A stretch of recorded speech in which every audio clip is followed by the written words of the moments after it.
అందరికీ నా శుభోదయం. ఈరోజు స్వచ్ఛత ఈ సేవకి వచ్చిన ముఖ్య అతిథులందరికీ నా నమస్కారాలు. ఈరోజు అక్టోబర్ 2 మన జాతిపిత మహాత్మా గాంధీ గారి జన్మదిన వేడుకల సందర్భంగా మన భారత ప్రభుత్వము భారతదేశమంతా స్వచ్ఛ భారత్ దివస్ సెలబ్రేషన్స్ లో భాగంగా స్వచ్ఛత హే సేవ, సదా స్వచ్ఛత, సంస్కార్ స్వచ్ఛత లాంటి కార్యక్రమాలను జరిపి దేశవాసుల్లో స్వచ్ఛతపై అవగాహన కల్పించాలని రాష్ట్ర ప్రభుత్వాలకు, మున్సిపాలిటీలకు ఆదేశం ఇవ్వడం జరిగింది.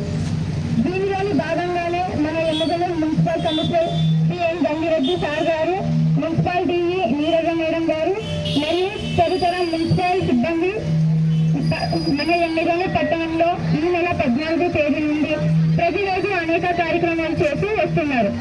ఈ రోజు అనగా 22 సెప్టెంబర్న స్వచ్ఛతపై మన ఎమ్మెల్యే పట్టణంలో స్వచ్ఛతపై అవగాహన కల్పించడానికి ర్యాలీలు, నాటకాలు, నృత్యాలు లాంటి కార్యక్రమాలు చేపట్టబోతున్నారు. కేంద్ర ప్రభుత్వం తలపెట్టిన ఈ మహాయజ్ఞంలో మన కమిషనర్ సార్ గారు పిలుపు మేరకు మా ఎర్రకోట జెడ్పీ హై స్కూల్ విద్యార్థులు కూడా పాలు పంచుకుంటున్నందుకు మేము చాలా గర్వంగా భావిస్తున్నాము. అందుకు కమిషనర్ సార్ గారికి మా అందరి తరఫున ధన్యవాదాలు. ఇప్పుడు మేము వీధి నాటకాలు, డ్యాన్స్ రూపంలో ప్రదర్శించబోతున్నాం.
Ow!